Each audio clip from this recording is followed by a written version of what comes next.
a bit about what we're trying to do with Growing Healthier Churches, I'll just use the website which we've just released. It's not public yet in the sense that it's not Googleable, but it's a good platform for us to just clarify what our vision is, what we're hoping to see, and that might set us up well for as we go through setup and actually using the tool. So our goal really is to help churches explore the health of their churches, and the language we're using is to help them ask better questions of what God's doing in their midst. So as you would probably know, churches are really good at sharing anecdotes, and sometimes they are in the favor of whatever vision you want to see happen, sometimes not.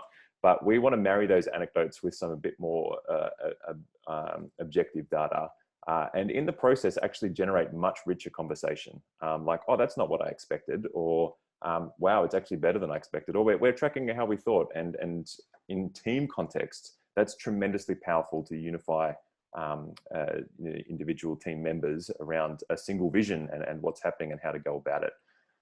The philosophy of kind of the setup, particularly the user interface, is along these three levels. And so the first, in fact, I'm just going to click on this page. The first level is the kind of main page, and that's the health gauges, and they just are a really quick snapshot. I mean, you could use these weekly in staff meetings.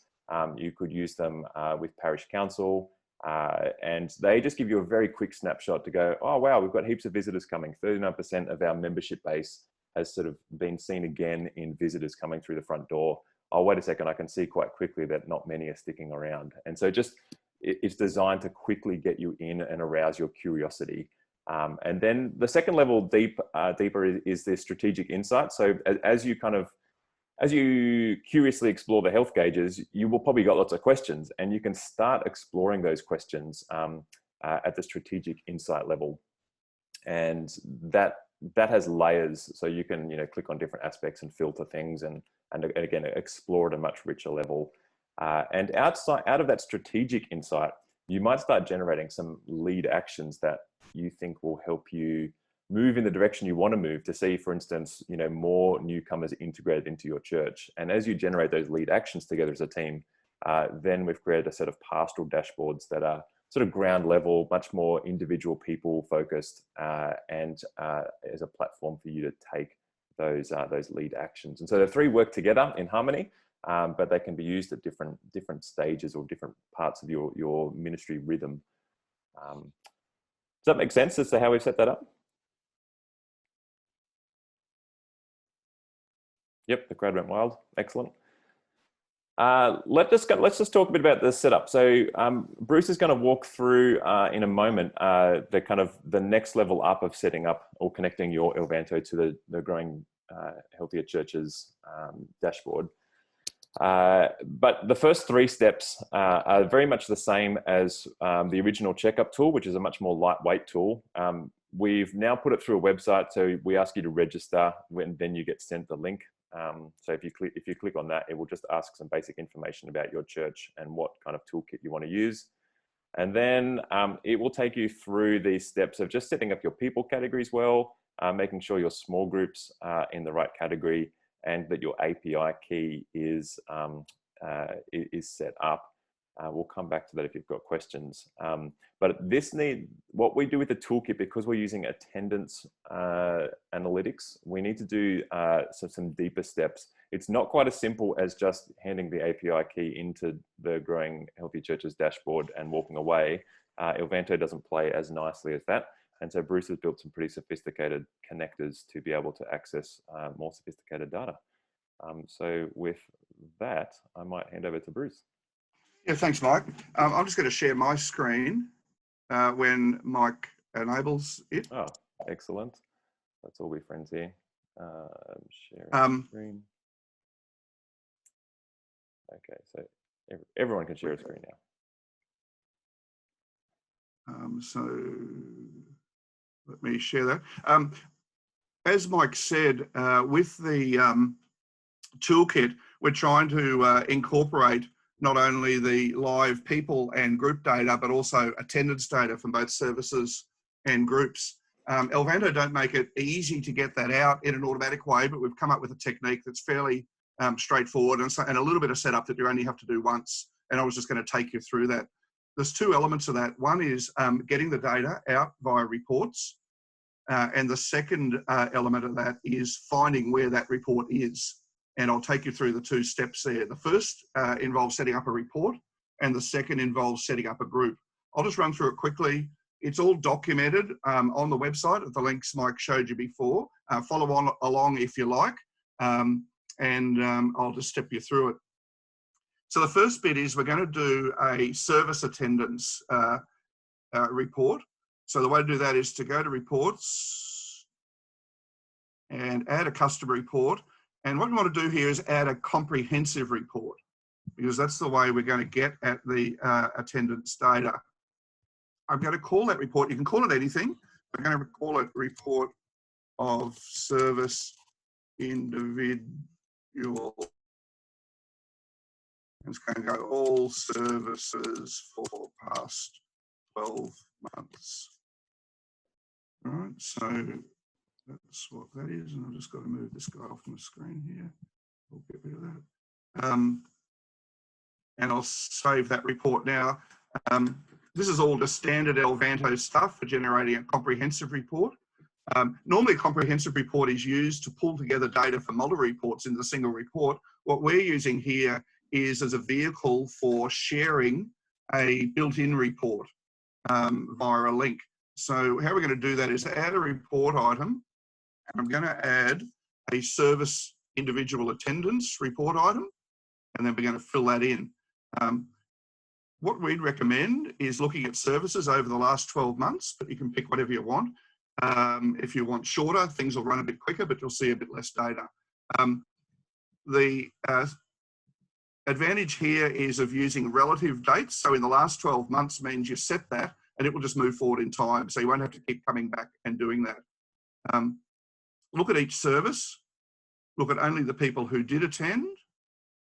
You can filter out some of those services if there's some services that are really not services that you want to track, but I'll just leave those all in there for now. You don't need the attended times and absent columns because that'll be generated. And there's two extra bits of data that's worth adding just to help with the linkage, which is the date added and the member ID. And then we'll just add all that to the report. Now that's as much as we've got to do for that. If we generate that report, it'll go away and think for a little bit. And you'll see there's a bunch of people, mostly called Smith, and they've been not attending a whole lot of services, but there's some which they have attended. That's the standard report. Now you don't need to do anything with that other than to share it. We'll share it with anyone with the link, which means that that link becomes unauthenticated way to get to that report via this really cryptic link here. The way it's used is that link never gets exposed outside of outside of Elvanto. So from a privacy and security point of view, it's pretty tight. The important thing here is to select that link, and I'm hitting Control-C, which you can't see, to copy that link because I need to use that. Okay, so that's generated a report with the attendance data that we want to use in the toolkit. The next step of it is how to make or give the toolkit a way to find that data. And we do that by hijacking the groups area here. I'm going to actually add a new group, and it's going to be a special group that only Data Studio will use. And the name of this group is really important. It needs to be called Report of Service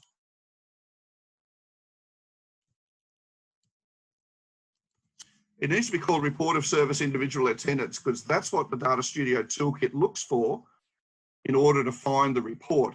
And the weird thing you do here is, rather than putting a street address, I'm actually hitting Control-V to paste in the link to that shared report. Now that's all you actually have to do, although to help group things, you might have set up a category, as I have, called report sharing, to put that group away from your normal small groups and things. And one last thing I'm going to do right now, there's currently a unpublished bug in Elvanto that if you create a group without a start time, you can't edit that group again. I've reported it. They say they're working on it. But just so if I need to come back and edit that group, again, I'm going to save a start time. And that's all I need to do now to expose the service attendance data to the Growing Healthier Churches Toolkit. And you can see there under that group, it's just got a name and that address, and that's all it's needed. So I'm just going to repeat that now for reporting on group attendance. So again, the same process. Under reports, I'm going to add a custom report that's a comprehensive report. And this one I'm going to call a report of group individual attendance. And it's going to be small groups. This spelling error there. Sorry. Thank you. And I'm going to put that in the category of publishing so I can find it later. All right, so again, same scenario as before. I've got a comprehensive report and I'm going to add a report item. And this one is going to be a group individual attendance built-in report. And we do the same thing. We set some settings. What we found useful for groups is to pick this calendar year, which means you get from the start of the year through. Settings here are you only want the active groups, not old groups that you archived. Again, you can hide the times and most of the other stuff. And you want to select the group category that's got your small groups, because like our church uses groups for a number of different things, just collecting groups of people. But what we actually want to track is that, and then we're done.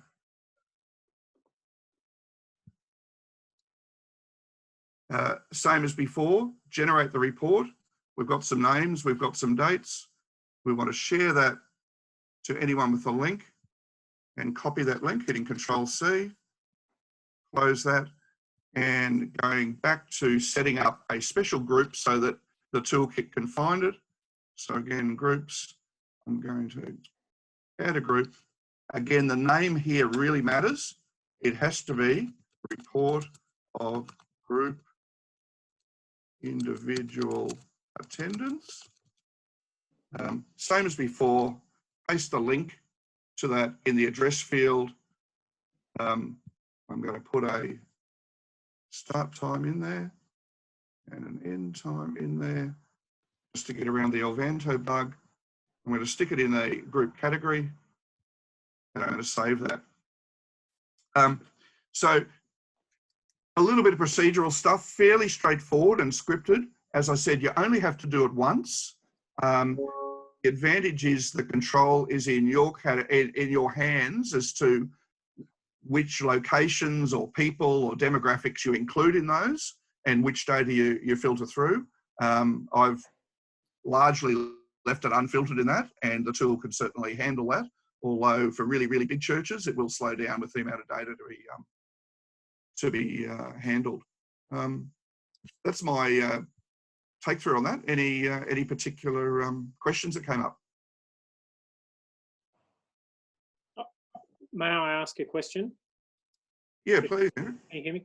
Yep. When you, by exposing that link to GCH, does Yes. that also make it? I know you said the security was pretty good, but by exposing it through groups, does that also make it kind of publicly? Can somebody access it because we've exposed it that way? No, they don't. They can only expose it if you shared it with them. The actual link itself is not exposed anywhere. So you're effectively using the groups function to share that link with. Yeah, it's actually to reference that link. Okay. So basically, GCS says, find me a group called report of group individual attendance. Yep. GCH then says, get me the address out of that, and now get the data from there. Yep. Okay. Right? But that actual link that's used is not exposed anywhere. Great. Thanks. And and then the data comes back and it's processed and put up on your screen. Yep. A good question. Important to know that. There are times where having that link sharing can be of benefit if you control the data and control who the link goes to. Our church uses that link, for example, to get data into a Google Sheet and so forth. But yeah, good question. Thank you. Russell. Bruce, less of a question than an embarrassing admission, given that you discovered that problem with setting the time for the group for me, and I was the one that triggered it for you. Just to point out, I was going through that process on using your website instructions just slightly ahead of you.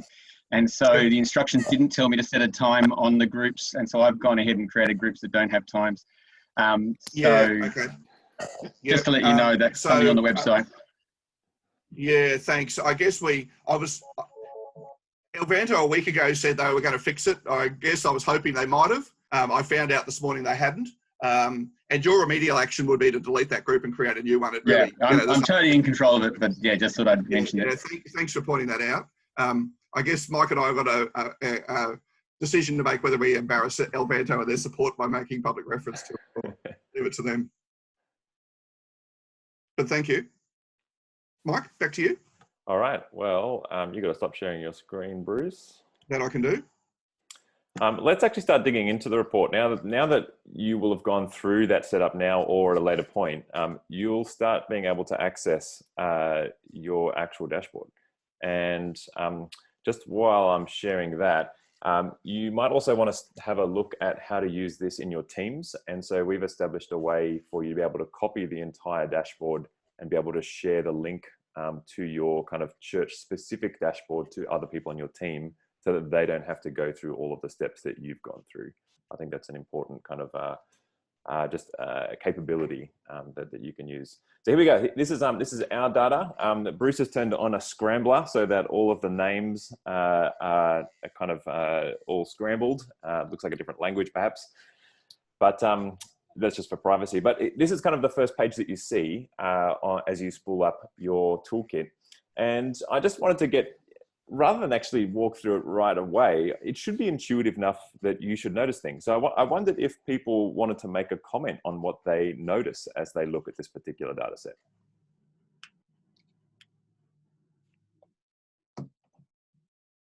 Well, you can see that you've sort of identified some zones that you want to be achieving, and you can see when you're in it or not in it. Yep. Those blue zones are Bruce and I's attempt just to kind of estimate what is healthy. Unfortunately, the downside of that is it makes you feel unhealthy when you're out of that. But yep. Anyone else make some observations? Your stay ratio is quite low compared to the number of visitors you have. Yeah, so that's telling me that we've got 273 people in our membership, and for us that we use two categories, core and crowd. Both of those are considered members for this. And again, look at the setup just to do that. And we've seen 106 new people come through our doors essentially over this year. And of that 106, 12 have become members. Now, this is a funny year to sort of do some metrics, right? Because it's all messed up. But nonetheless, we can just, for the sake of this demonstration, we'll just use this data as though it was kind of any other year and kind of just make some exploration. Anyone notice anything else?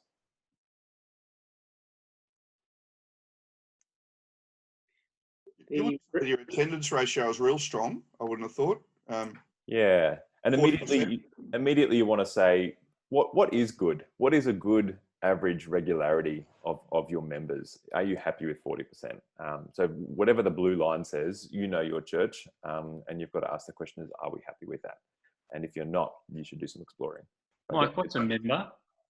So when you set up the link to Growing Healthier Churches, we ask you to establish one or more people categories that you've got in Elvanto and to consider them as members. So for us, for me, for us, it's crowd and core. So we could be more specific and just say core, and our expectations of core, and this would be a good way to test those assumptions, is that attending 60% of the time in a small group, serving and giving, although we don't have any giving analysis.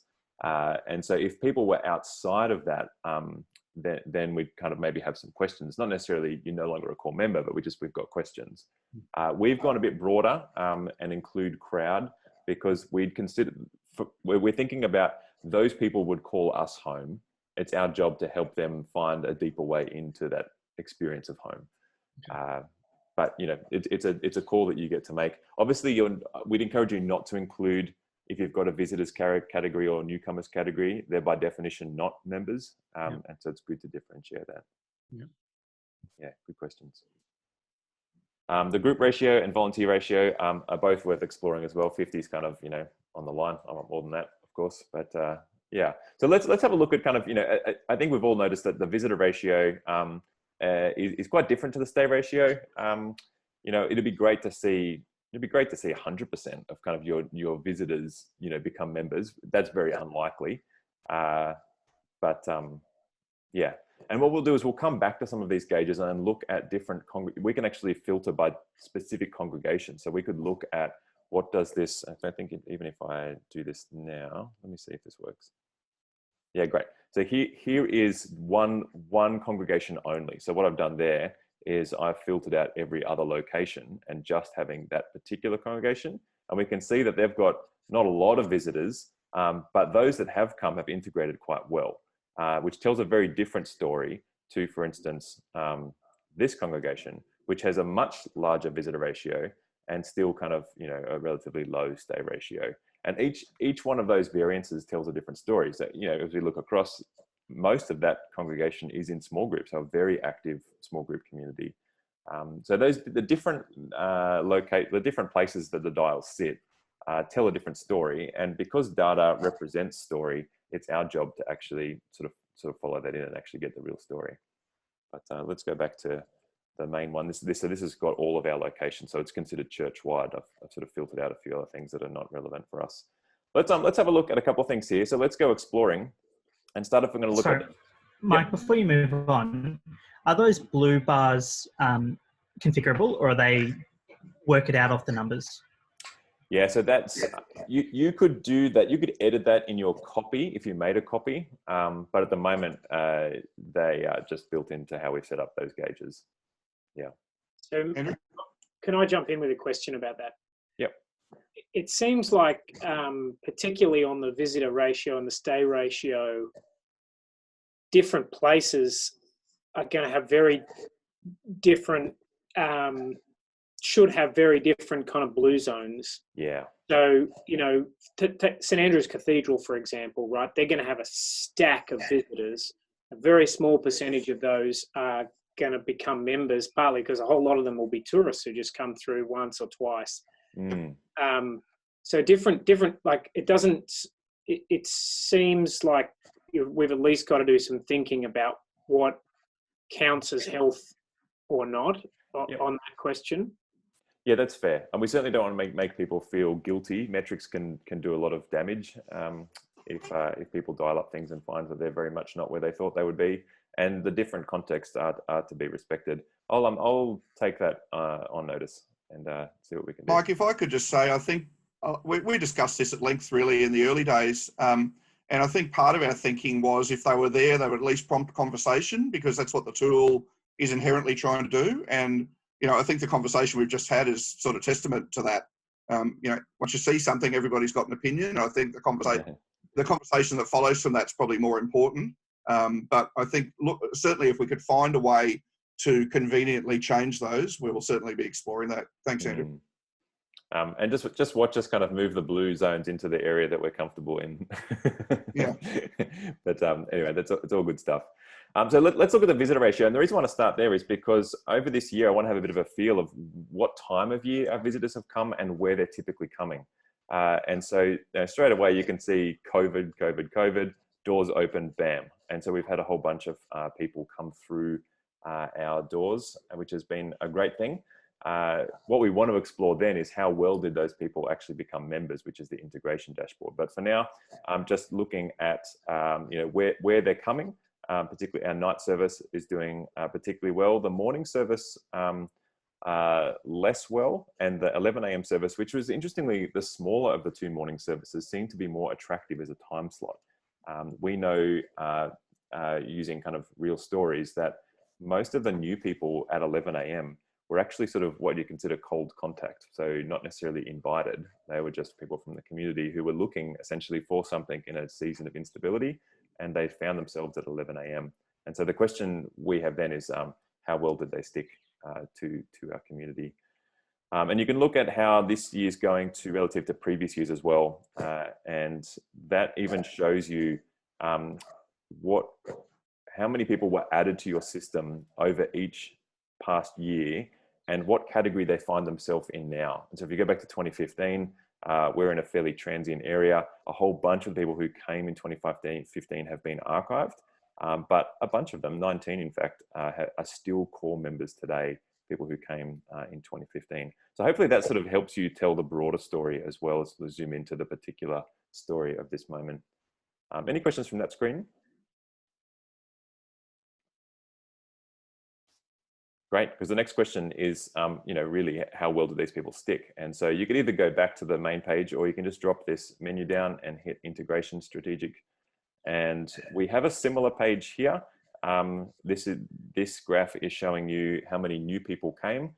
At the moment, we're showing both people who haven't been integrated and people who have been integrated.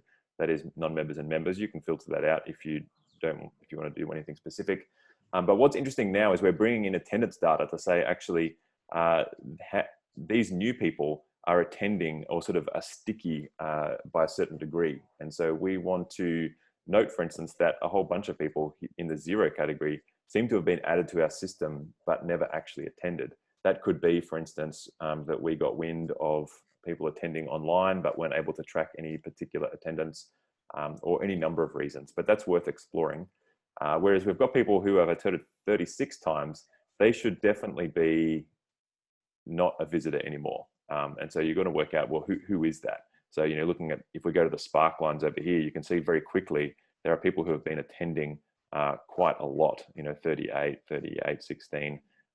Those people are in the core category, so that's fine. But maybe we want to start exploring, people who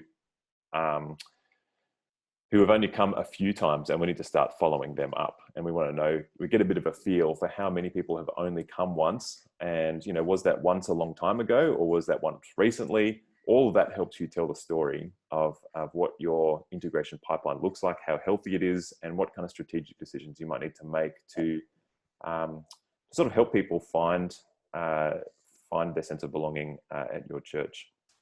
And then on this side, the goal really is to move people from the left, that is visitors, to the right, that is become members. And so we've actually paired those congregations up so that you can see, look, of the new people who came at 11 a.m., that these are the number that became members. And again, this is not a great year necessarily to track integration particularly. We hope to see much more fruit in that space over the next few months.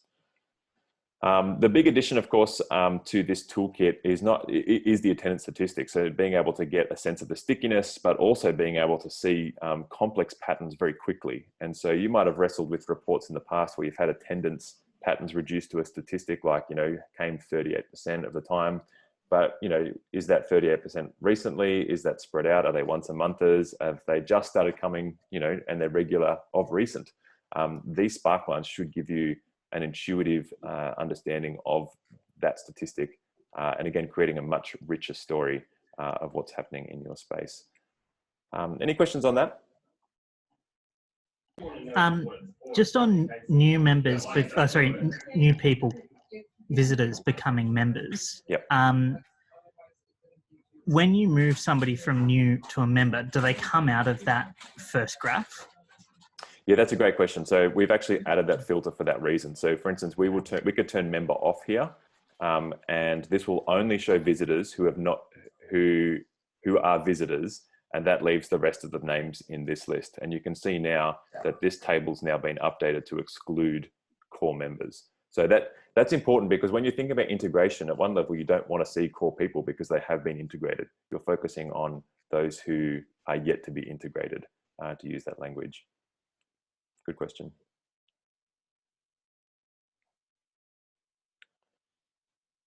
Any other questions? Can you imagine this being quite powerful for your church?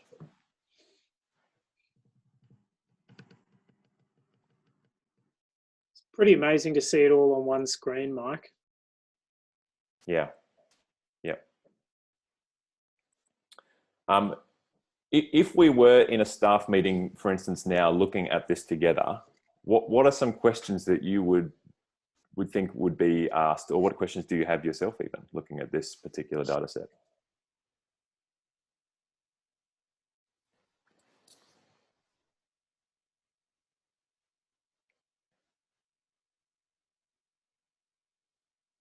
I didn't want to make a lazy Zoom meeting. I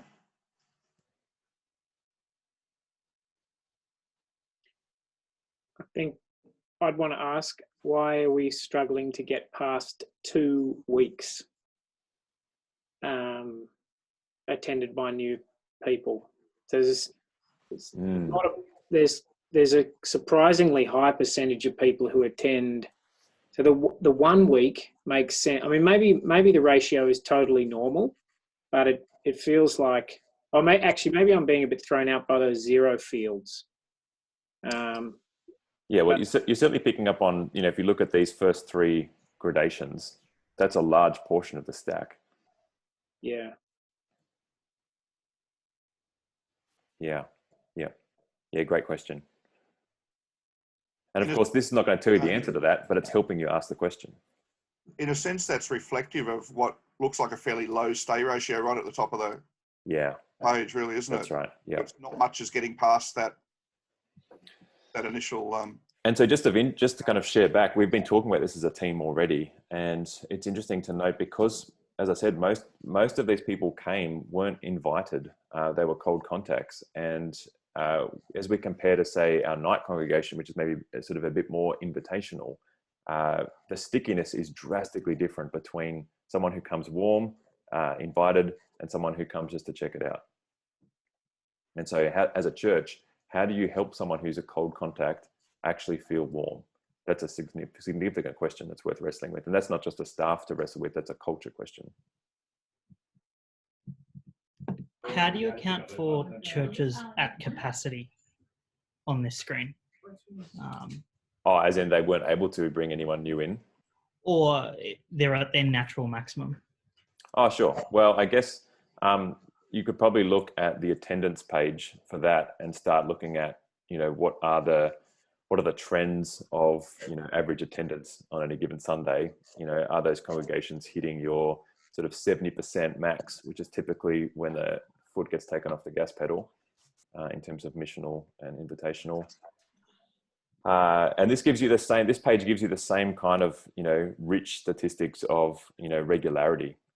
And so there's some things, straight away here. It's good to see a good portion of people coming 3/4 of the time.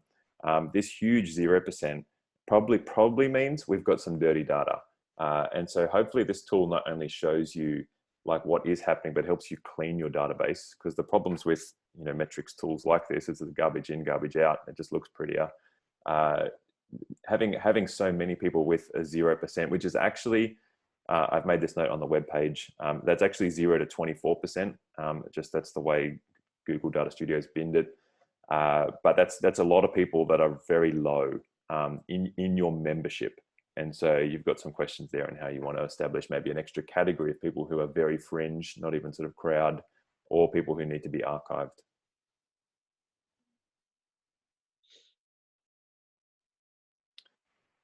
Let me just show you just a quick, we could spend quite a bit of time here. We're just doing a highlights tour. If we looked at the group strategic page, this one here is also new and much more powerful in the toolkit as opposed to the checkup tool. And what you're going to see here is a plot of everyone who's attended your small group and how many reports were submitted that week. So the reason why that bottom line is quite important is because if you notice, for instance here, the numbers have dropped of people who attended drastically. That's because only 5 groups met. And so straight away you go, these are holiday moments, right? But that's a way just to very quickly check, are your groups at least submitting their attendance reports? And you want that to be as consistent as possible to then give you a feel for what are the kind of trends of people in your small groups each week.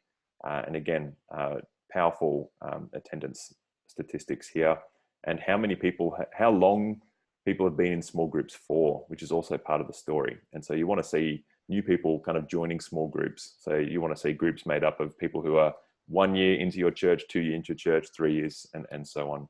So what this tells me straight away is that, you know, at least for these morning groups, they're kind of their old groups. That is, people who have been at your church for 5 years make up a very large portion of your small groups.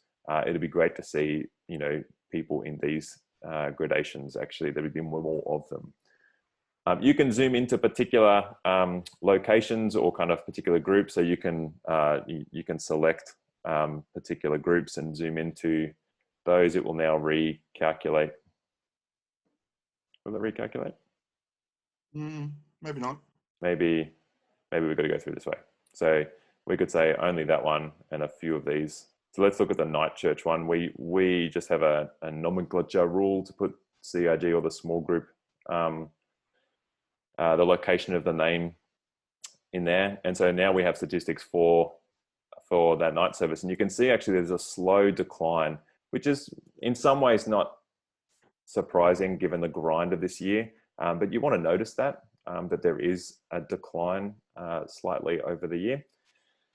And there could be all kinds of reasons for that. Straight away I'm checking, there's still the same number of reports being submitted each week effectively.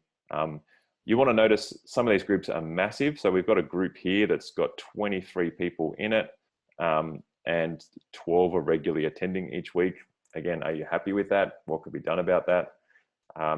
Other congregations have much smaller groups. Maybe they need to be mashed together to give them a bit of speed. Again, just being able to see all that information very quickly. Just moving on, volunteer. Won't spend too much time here, but you want to get a feel for how much as a portion of your congregation are at least signed up to volunteer. So this, if someone's marked with a department to Bible read, it's not saying that they have Bible read, but they're at least marked as available to Bible read. And then comes a whole bunch of pastoral dashboards that are specific to a bit more ground level, people focused, regular rhythm kind of dashboards. So if we looked at, for instance, the group dashboard, this one takes a little while to spool up. Let me see if this one's a bit faster. Well, there's the attendance dashboard, where you can quickly see people who are not attending at all, people who are attending with a longer history of attendance patterns. And we've also been able to synthesize in group attendance. So, we want to look at this person here. They haven't attended church. They haven't attended a small group. What's happening there? Or similarly here, we've got someone here who's attending very regularly at church, but hardly ever at small group.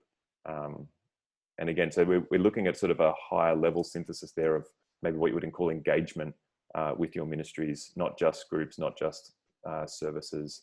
And as Tom said, finding ways to be actually able to feed back to your small group leaders a more synthesized picture, because sometimes our small group leaders don't see or aren't looking for attendance at services. They're only seeing what's in their group. This gives them a bit of a bigger picture.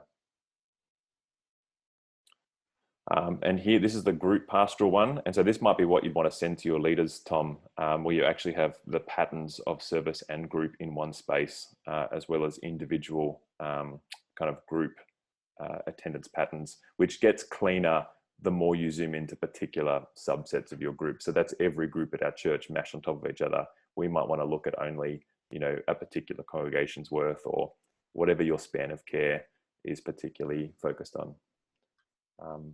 Look, I run the risk of kind of blowing your minds by digging any deeper. So maybe I might just take some questions and hand it back to Bruce for a bit. I have a very simple question. Yeah. Is the only way to send this data to someone to take a screenshot of it? And No, that would be yuck. Great question. I'm yet to update this part of our website. There's multiple ways you can do that. And so right now I'm receiving daily emails just to kind of test it out, where I'm actually receiving a PDF of this and a link to the dashboard itself. You can export the data into Sheets, Google Sheets, and then share that. That's a couple of ways. Yeah, cool. you can actually share a link to it by making a local copy. Yep.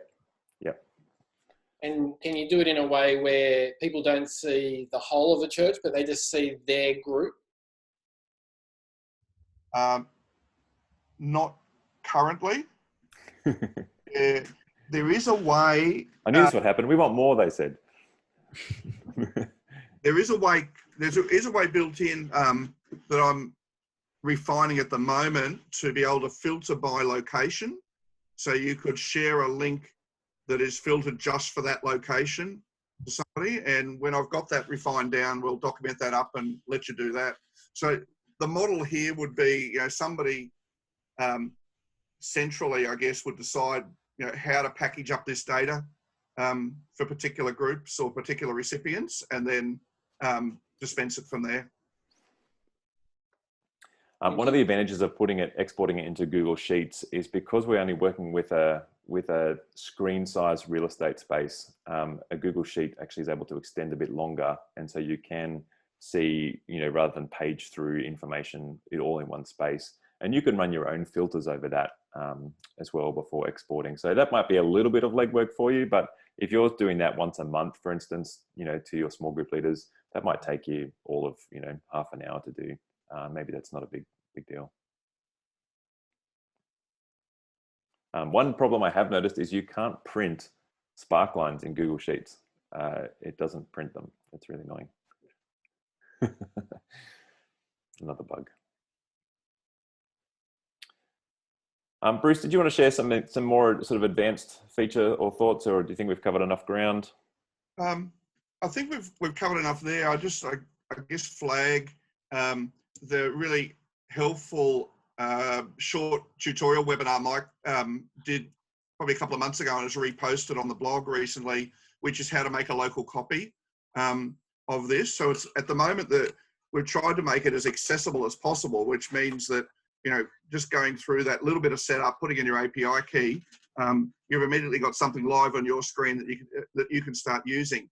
However, the limitation of that is you can only get to it if you've got an API key, and that's not something you want to give out throughout your congregation, because that exposes your whole Elvanto to whoever holds that key.